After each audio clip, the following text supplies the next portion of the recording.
In today's show, I'm joined by Mitch Casey of the Ball Boys, who you may have seen on this show before, or you may have seen their YouTube channel. We're going to talk about some early takeaways from NBA Summer League. Michael Bolton.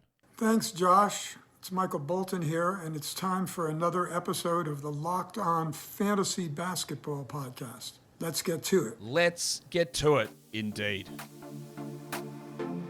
You are Locked On Fantasy Basketball, your daily fantasy basketball podcast, part of the Locked On Podcast Network.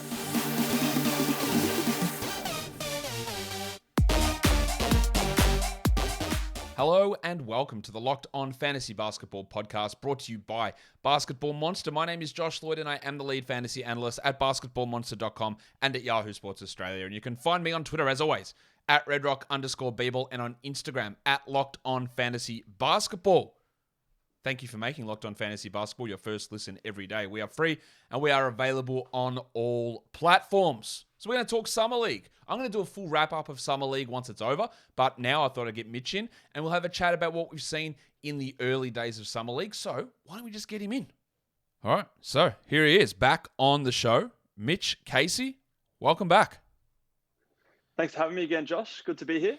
It's good to have you back on, and we're going to talk the first few days of the summer leagues that we have seen and just some things that stand out. Not a full overview of every player in summer league. We're just looking at some things that have stood out. We're going to do 3 of those each over the course of this show. Mitch, I'm going to throw it straight to you once I get my screen up over here. Yep, there we go. I'm going to throw it straight to you with your first one. Now, you want to talk about the Golden State Warriors and something that stood out to you over there.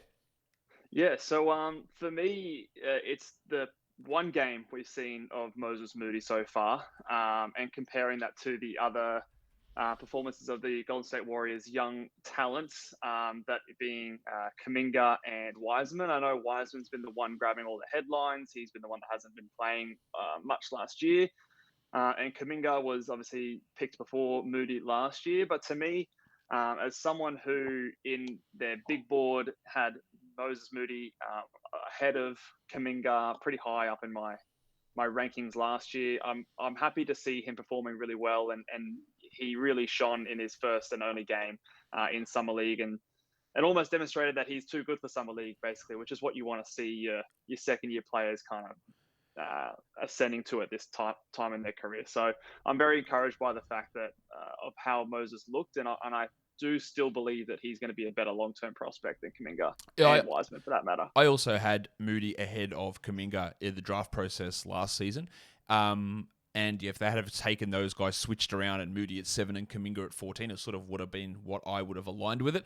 He did play that one game in Vegas. He scored 34. He did play 2 other games in the California Classic Summer League where he wasn't quite as good. He didn't shoot particularly well in those games, but still, I thought he looked pretty good. He looked active defensively. He's had 5 blocks across the 3 Summer League games that he's played as well. He's got a lot of fantasy value, I think, and there's a chance he's a regular rotation member this season. I guess there is the opportunity for Donte DiVincenzo to just slide into the Gary Payton minutes, but Moody's going to be pushing for those minutes. The problem you're going to have is that in that game where he scored the 34 points and he got to the line 17 times in that game, he just, that's a ton of usage. That's 33% usage. He had 30% usage in the 2 California Classic games as well. And when you're playing with Poole, when you're playing with Curry, when you're playing with Thompson, you're just not going to get that opportunity. So, providing a little bit of that defense that we saw is maybe a way to get into that role. Do you see him being a rotation guy ahead of DiVincenzo? Ahead of DiVincenzo, maybe. I'm not sure if it'll happen this year. I think definitely in 2 years' time, he's in there. This year, depending on how DiVincenzo looks, I think that he's definitely going to be, you think of Jordan Poole, you think of Moody, you think of Kuminga, like they're sort of their 3 players. Wiseman, I'm still unsure about. They're going to be the guys that sort of take the mantle off this championship big 3 of Clay, Steph, and Draymond. But I don't know if it's going to happen this year. So he is still at a patient wait in terms of dynasty. But, in saying that, he was a high free throw rate guy in college. Like, he was someone that was one of his big drawing cards. He was someone that was able to handle a high usage. But like you said, the steals, the blocks, will be there. The threes will be there. So I think that they're definitely. It wouldn't shock me if he's ahead of DiVincenzo this year, but I'm not ready to say that I'd predict it just yet. He's just turned 20. He's 6'5". Do you think there's any way he can play at the 3? Like, obviously, Clay's going to probably be starting there, and they lost Otto Porter. Kuminga's going to play more than 4. Who knows about Iguodala? There's a lot of decisions to be made on that back end thing. So you think you could see a situation where you get, say, Poole subbing in for Steph, and you get Poole, Clay, and Moody all playing together, or Steph, Poole, and Moody all playing together? Yeah, I definitely do. I think he's long enough. He's got the length. He's got the ability to guard up. And I think just the league going smaller in general, I think being 6'5" with his plus wingspan, it's not an issue for him playing at the 3. So I definitely do think he can play both 2s and 3s. All right, so here's my one that we're going to look at. The question I'm asking based on what we've seen in Summer League is Quentin Grimes from the New York Knicks. Can he challenge for a starting job? Now, I'll preface this with a few things. The Knicks guard rotation, there's a lot of people. They just signed Jalen Brunson. There's Evan Fournier. There is Derrick Rose. There is Emmanuel Quickley. And probably when you look at it, Grimes is the 5th guy out of that group, meaning in a Tom Thibodeau rotation, he probably doesn't get to play too much, considering RJ Barrett will start at the 3, and maybe they put Cam Reddish, although I don't think Cam Reddish is very good. But Grimes has been great in these 2 Summer League games. He's scored averaging 24 points per game. It's a huge usage, 34%, but he's getting assists as well. He's defending well. He's getting to the line a lot. I think there is a legitimate chance. It is going to be tough, but the way that he plays defense, it could endear him to Thibodeau in his second season. There is a chance that with Fournier's struggles, the starting lineup struggles last season, that he could elevate himself even into the starting lineup next to Brunson. I don't know what that means for someone like Quickley. I don't know where the hell Derrick Rose fits in. That backcourt's going to be a mess, it feels like. But Grimes has really looked too good for Summer League out there, and there is an opportunity for him to crack in and get a outsized portion of the rotation I don't think many people will be thinking of. Have you seen Grimes' plays so far? Yeah, he's pleasantly surprised me. He wasn't someone that I was particularly high on in going to his draft, and even last year I was always a McBride fan over a Quentin Grimes guy, but he definitely has stepped up and shone above like a McBride so far. So and the playmaking upside, I think, is something that I didn't expect to see him. Not in tons of usage, but there's been flashes there which I've definitely been surprised by. The New York Knicks rotation, just in general, it's a confusing one. I mean, I think obviously Brunson's going to be there, RJ Barrett's going to be there, but that third back, the 2. It's still up in the air to me. I personally would still have Quickley ahead, but it's Tom Thibodeau, so I don't know what he's thinking. I don't know what he's expecting. And I think for me, in terms of redraft leagues, it's all very back end sort of stuff and speculative sort of stuff at this stage. But I'm definitely very encouraged for dynasty leagues on what Grimes can produce. Look, they've got this bunch of really interesting young players.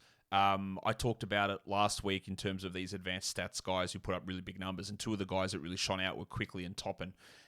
They've just brought in Brunson, who's like 25, 26. So you could theoretically run a 3-man guard rotation that's Brunson, Grimes, and Quickley, and be really exciting, really fresh, really young, really energetic, and actually pretty good. But you've got Rose that's messing that up. You've got Fournier, who's in that mix as well. Obviously Barrett's playing up at the 3, but there's these 3 young guards who all could, or should get 27 to 33 minutes a night. And it's just going to be hard to see when Thibodeau's going to just pump minutes into Rose and Fournier is going to be out there as well. So while we're encouraged by it, context is super important. Grimes are not getting 34% usage playing in that Knicks team where there's Barrett, there's Brunson, there's Rose, there's Fournier, there's Randall, there's Toppin. Like, he's just not getting those touches.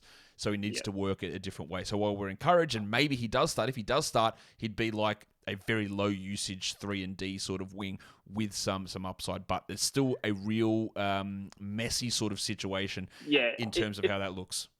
If it was any other team, let me put it this way: if it was any other team, I'd be much more excited. It just because it's this team and this coach, I'm still skeptical. I'm still skeptical that any performance in Summer League doesn't change the view or what Tom's thinking. And if it was any other team, I don't think that Rose plays regular rotation minutes. But Tom Thibodeau just seems to love him for some reason, and I'm not sure if that's going to change in one off season, but we'll see. Well, at least Alec Burks is out of there now, but Brunson will just slide in and take those minutes. So it is still a very big mess, that rotation. And then we haven't even talked about what happens with Hartenstein and Robinson, and where does Toppin get his minutes. I don't know if they're coming. It's going to be a really weird situation in New York. We've got a couple more to talk about. I'm trying to bring it up because I've just completely forgotten what I was going to say. Where is it? There it is. We're going to talk Houston Rockets in just a second. Before we get to that, I'm going to tell you about Built Bar, because maybe I should have had a Built Bar this morning, and I haven't had one because I'm obviously not fueled up as much as I need to be, because Built Bar is not only delicious, it is absolutely healthy for you as well. And they've got a new one, Coconut Brownie Chunk Puff. A lot of words in that, but it tastes as good as it sounds. Coconut Brownie Chunk Puff. The puffs, they're great. It's like a marshmallowy flavoring, filling, and these things are all healthy. Low in calories, low in fat, low in sugar, but high in protein as well. And the protein's a collagen protein, really easily absorbed, so you can get yourself a healthy treat, get yourself something after the gym, pump that protein into your body, and do it without feeling any guilt. The delicious coconut, rich, sweet brownie, creamy marshmallow. Stop fantasizing. Go to Built.com. Order your box of coconut brownie chunk Built Puffs right now. Go to Built.com. Use the code LOCKED15, LOCKED15. Get 15% off your order. The promo code is LOCKED15. Built Bar is, of course, built different. Mitch, is Tari Eason built different? I think so. He's one of my favorites in this draft. He was, I guess you could say, a my guy of mine. The only thing that concerns me or hits a bit of a pause for me is his age. But everything I've seen from Summer League is right in line with what I was viewing him. I sort of see him as a top 10 prospect in this draft, just with his defensive ability to get steals, blocks. He gets rebounds. He puts up points. He's someone who I think can definitely develop into a shooter as well. I just really like him. I like his energy, and I think I've mentioned here that I think he's this year's Şengün. And what I mean by that is that he's got a tantalizing fantasy profile that if he does get minutes, he's going to be a very valuable dynasty and fantasy asset. The question is he going to get minutes, and is he going to get minutes in time to be relevant for fantasy this season? So I think last year the ball boys were hot on Şengün and maybe too hot. Maybe we were too excited too early. I can see the ball boys definitely falling into that trap again this year with Tari. I'm a little bit more encouraged because I don't know if there's like a Christian Wood in front of Tari Eason this year that there was for Şengün. There's a few other sort of lower level talents that are stopping him from getting starters level minutes or minutes in the mid-20s. So I'm a little bit more encouraged in his path to minutes than Şengün, but I think he definitely has a huge fantasy upside. All right, so let's pour some water on this. I wanted you to expand on what you meant by Şengün, because obviously they're very different players. They've cleared out the space for Şengün this season. Eason is a very interesting fantasy prospect. He still hasn't shown me that he can shoot 25% from three across the first two games. That was part of his issue, I thought, projecting into the NBA where the shooting was there. He's rebounded well, defensive stats, all really good. But in terms of opportunity, he is really, maybe he can play the three, but he's a four. And the problem I have there, Mitch, is that the guy that they drafted at pick number 3 is a 4. So I know who's going to be prioritized. It's going to be Jabari Smith. So where does Eason fit into that group? Like, he's just going to does he get the backup minutes there? Jay Sean Tate's best position also is the 4. And there's KJ Martin, who's agitating for a trade or for more minutes, who's also a 4. Now, I think Eason can get ahead of KJ Martin pretty quickly. They've also still got Eric Gordon on this roster, who's going to take, if he's there, he's going to play those minutes at the 3. And there's Josh Christopher, who's looking pretty good as well, who's going to need minutes, and he can't get him at the 2, and he probably can't get him at the 1, so he's going to have to get some of them at the 3 as well. So I don't see Eason pushing down to the 3. I do like Tari. I just think the fact that he does, I don't know how him and Jabari can work together. Maybe they can, although I don't really see Jabari as being able to play the 3 or Tari. So that gives me a little bit of concern there. I would have loved to see Tari go to another team that didn't just draft someone in his same position 14 spots earlier. That's some of my concern. But he's been really impressive. This is a hot take. It's through 2 games. He's looked probably better than Jabari Smith in the 2 Summer League games. Doesn't mean anything for the future. Like, it does not mean that he's a better player or he's a better prospect. No. But in those 2 games, I think he's looked better. But when it comes to prioritization during the season, he's just going to be. I think he's going to be pushed way down. And I don't think you're going to get the chance to have the hype of Şengün, because he's just not going to get that level of time really at all early on. Yeah, I think. Well, I would say that first of all, Tari doesn't need 30 minutes a night to be fantasy relevant. No. So that would be my first point. So even if he can get like a 24-minute a night role, I think that's enough to be a back end fantasy asset. I also think that I would disagree. I think Jabari could play a bit of the three. I think he's got the lateral quickness, and he does have the ability to space the floor. You can definitely do that. And you might be able to even get some small ball Tari Eason at the 5 or Jabari at the 5. At the 5, There's a lot of flexibility there. And I think they've already experimented with Jabari playing at the 5. I know he was playing against Chet in their game for stretches in that game. So they're experimenting, and there's no real clear backup. You've got Garuba there. You've got blanking else, maybe another big man on the roster. I think it's just Garuba. I can't think of any other just center. Garuba? Yeah, I think so. So there's definitely a void of backup center minutes in Houston. So I think there's a lot of flexibility. I would definitely have him ahead of someone like a Tate. Oh, yeah. But the thing is, they just signed Tate to this contract, so he can't even be traded straight away. I'm not the mass. I think Tate's friendly deal. It's a great deal for the team, but it just means he can't be traded for 6 months after that deal. Yeah. So it's not like they can get rid of him and open up. But maybe they do it later on in the year. I think Tate fits perfectly on a team that's not the Rockets. You know, if he was to go to, not the Clippers because they've got a million wings, but a team like maybe the Bucks and play in a 20-minute a night reserve role, pushing up to 26, 27 at times in the playoffs. Like, that's where he fits, not on a rebuilding team when he's 26, 27. And he's at best an eighth man on a solid team. So I don't really know where he fits, but I think they had to give him that contract. But I think he is I think they'll play him, and maybe when we hit March, maybe he is traded at the deadline, Tate, and then that opens up more for Eason. I really like Eason. I just think that there's maybe not that path. He's impressed me for sure. Maybe there's not that pathway to relevance immediately, and it's one where we've got to be a little bit patient with it, I think. Would you rather take Eason or someone like Walker Kessler or Mark Williams in a dynasty rookie draft? Okay, I think that's kind of where I have him in that kind of clump. I think I do. From memory, that's where I have him as well. I think that in terms of players that you probably want on an NBA court to contribute to winning, then he is the guy, right, over those two. But those other two players might play 23 minutes a night, 26 minutes a night. Walker Kessler might block 3 shots a game one season. And for fantasy, that pushes him, we've seen Hassan Whiteside be a top 20 player while also being terrible. And I think that the fact that Kessler's now moved to an opportunity where there's actually nobody ahead of him, there is no other center on that roster, and Williams has got to battle Mason Plumlee. Like, those guys might actually put up just gigantic enough field goal percentage and block numbers that even if their real life value is nowhere near what Eason's is, that fantasy value will still dwarf it because of the opportunity they've got. Yeah. So I reckon I would take them, even though I don't love them long term as huge winning pieces. Yeah.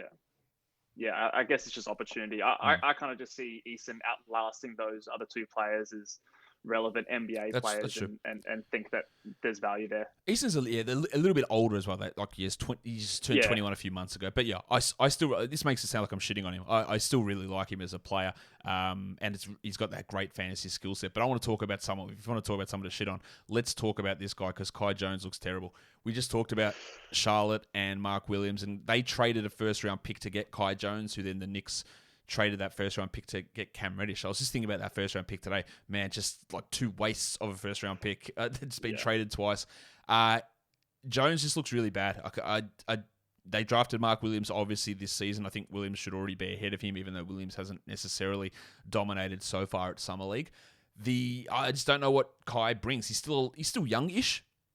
He wasn't super old last season, but as a second-year guy, you got to go out there and do more than look bad in Summer League. And I don't know, man. Have you seen anything from Kai Jones that makes that, you have any faith? I just think he's going to go the way of, like, maybe he can have like a 5th year in the NBA Damian Jones type resurgence where he can turn into a fringe starter after looking trash for 3 years. But at the moment, he just doesn't look anywhere close to being NBA ready. Yeah, look, it's a shame because I was a big Kai Jones fan in the draft. I think I had him pretty high, but I think I've already recently said that I put my hand up, and I think that's one I got wrong. I don't think he the fact that last year JT Thor was getting minutes over him, Yep. who himself was a bit of a project, and how he's looked so far in Summer League. Yeah, it's disappointing. It's very disappointing. I sort of had flagged him as a bit of a Christian Wood type, someone who, has the physical tools, maybe he can develop a touch on the outside, but just when he's competing with players like a Mark Williams, it's sort of the fact that they drafted Mark Williams when they invested the capital in JT Thor and him last season sort of tells you that what the Hornets are thinking. So it's not looking good for Kai Jones, and I'm definitely souring on him when I was pretty high on him last year, and sort of already starting to admit the fact that I might have got him wrong. I wanted to bring him up mainly because I was really low on him last year. I think I had him as a second round guy, and I think I had JT Thor ahead of him in the pre-draft process. So when I looked at him, he went, "Oh, you're trash." Maybe that was me looking at, "Hey, I'm just trying to justify my own priors on that." So I'm glad to hear that I'm not just like, "Hey, look at me. Look, I knew Kai Jones was bad," that sort of thing. So I wanted to sort of get another opinion, but I just don't see it with him at all, and I don't know. It might come. And he's young, and while people love to throw out the big men take time thing, that's usually not the case. Big men often, if they're good, they show it absolutely straight away. And some of them take some time, and then they develop into the 50th best center in the NBA. But the good ones actually, they show stuff straight away, and he has shown me absolutely nothing so far. Next one. This is your last take from Summer League. We're staying with big men, and actually, there is a Charlotte Hornets theme with this one, Mitch, because the Hornets drafted this guy and decided to trade him for, let's be honest, nothing. And it's Jalen Duren, who you think is tiers above the other centers that we have seen at Summer League. And to be honest, it's hard to disagree with that. He looks so much better than the other centers drafted this year, just on the eye test. The fact that they drafted him and then traded him when he fell in their lap at pick 13. I was apoplectic. I was watching the draft. Callum and I were watching the draft and thinking this is the greatest thing that could happen for Charlotte. They can draft him. They can get an AJ Griffin at 15 and off they go. But comparing him to Mark Williams, he looks so much more energetic. He can move a lot better. He looks like Dwight Howard. Play a lot better. He looks like a beast. And the fact that he's only 18 and a half years old, it just gets me very excited. He's rocketed pretty clearly to the top of my big man rankings in dynasty leagues. I know that they've signed or re-signed Marvin Bagley, and they've got a few other random pieces there, but I wouldn't be worried about that. I think this guy's just going to take that job away from all of them and take it away pretty quickly, because I'm very encouraged with what I've seen from him so far.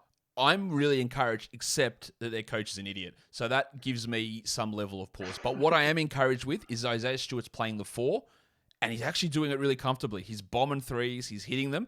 Now, ideally, if the coach, great bloke, Dwayne Casey, top bloke, one of the best blokes going around. Coaching decisions, not ideal. If I was him, and I'm not, but if I was him, Isaiah Stewart, you start at the 4, Jalen Duren, you start at the 5. But what they're going to do, most likely, is trot out Marvin Bagley and Stewart at the 5, and then bring Nerlens Noel in as the backup center. Yeah. Because, when you can always deprioritize shooting, you've got to do it. Especially when your other guys, Cade has some struggles, and then Killian Hayes can't shoot, and Jaden Ivey's not a great shooter. Getting Stewart and Duren, not that Duren can shoot, but Stewart's showing a little bit, and Bagley's never going to do that. No. That's my worry. But the talent's there. Like, to me, he's clearly better than what Stewart is and is going to be. He's clearly better than Bagley. Noel, we know about where he sits there. So getting Duren in, I think it might be slow to begin with, Mitch, and he might play 20 minutes a night, 18 minutes a night, and we'll be sitting here and going on about it for months. Like, give him minutes. And it might come in March. But I with Casey, and I actually have the same worry a little bit with Mark Williams and Steve Clifford, notorious rookie hater, that he might not play. We'll get too much of Mason Plumlee in Charlotte down there. But I agree. Duren looks great. I think we've got to consider sitting him like really high up. Okay, let's do hot takes. I didn't mean this to be a hot take show, but this has inspired me. I think there is a legitimate chance, and by legitimate, I mean like probably 30% chance of this happening, that in 3 years' time we look back and Duren's been a better prospect or better fantasy asset than Jabari Smith. All right. Ooh, hot. and potentially a better fantasy asset than his teammate Jaden Ivey. I just think I'm more likely to go there. Okay. I think that he's probably a better fantasy asset long term than Jaden Ivey. I'm high on Jabari. I think he'll work it out. Okay. My issue with Jabari is that I don't think he can actually ramp up into big usage and be a number one offensive guy. There is some defensive stuff there, but maybe he's like lower usage of Rudy Gay. Like, maybe that's, I don't know. I still, if you had, gun to my head, and surely there's no fantasy leagues where guns are involved, but if someone's had a gun to my head and say, would you take Jabari or Duren, I'd still take Jabari. But I think if we revisit this in 2-3 years' time, it might seem a little bit different with that one, because he's been impressive. I kind of see him as like if you think of like an Onyeka Okongwu a couple of years ago, like he sort of had to bide his time behind a Clint Capella, and it looks like, I mean, hopefully we still don't really know yet, but it looks like he is starting to chip away at that, and eventually when he does get minutes, he's going to be a big fantasy asset. I kind of see Duren like that, but maybe with less competition in front of him than like a Clint Capella. So if you can afford to be patient, I think he can be a big win. If he blows up, Duren, like, there's a real chance he just plays 27 from the outset. Him and Stewart are the front court, which again is exactly what they should do, as opposed to spending $37.5 million guaranteed money on Marvin Bagley. They could just start Stewart and Duren together. They won't, but they should, and I'd be really interested to see what ends up happening there. Now, my last take, this is not a hot take at all. It's nothing really exciting, but Paolo Banchero just looks good. Like, first game, he just looks good. Like, he just did what we thought he could do. Hey, he can score. He can get his own shot. He played all right defensively. He can pass. He can set others up. He is going to have, I had him in tier 1 in my dynasty rankings. It was Chet, then Paolo. I had him top 2 in my actual NBA draft big board. I had him at 2 with Chet at 1. Absolutely nothing has changed with that, and that's what you want. You were the number 1 pick. Had your top 2 in dynasty, top 2 on the big board. You've gone and shown me exactly that, and that comparison that I spoke to. I can't remember if it was Raph or it was Keandre on the show.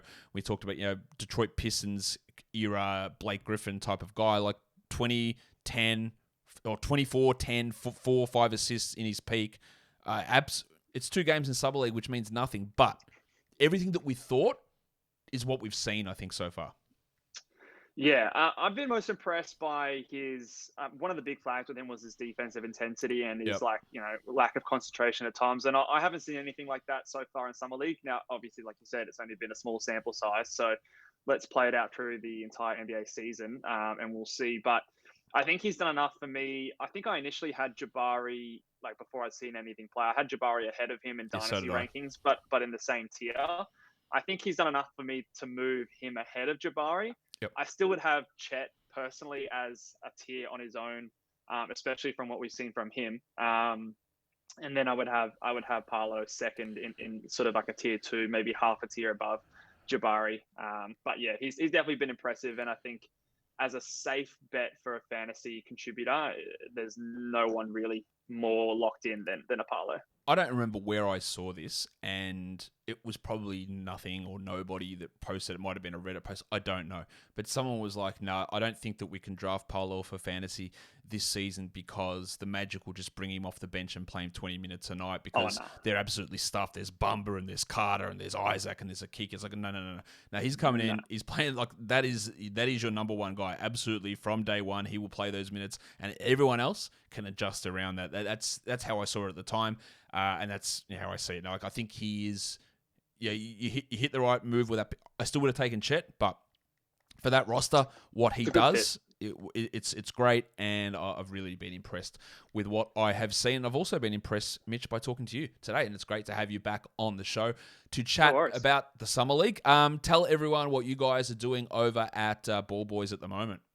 Yeah, so Ball Boys NBA and Ball Boys Fantasy Basketball. You can hit us up on Twitter, on Apple Podcasts, Google Podcasts, whatever the case may be. We're talking fantasy basketball. We also talk a bit of NBA basketball here and there as well, some real life rankings and things like that.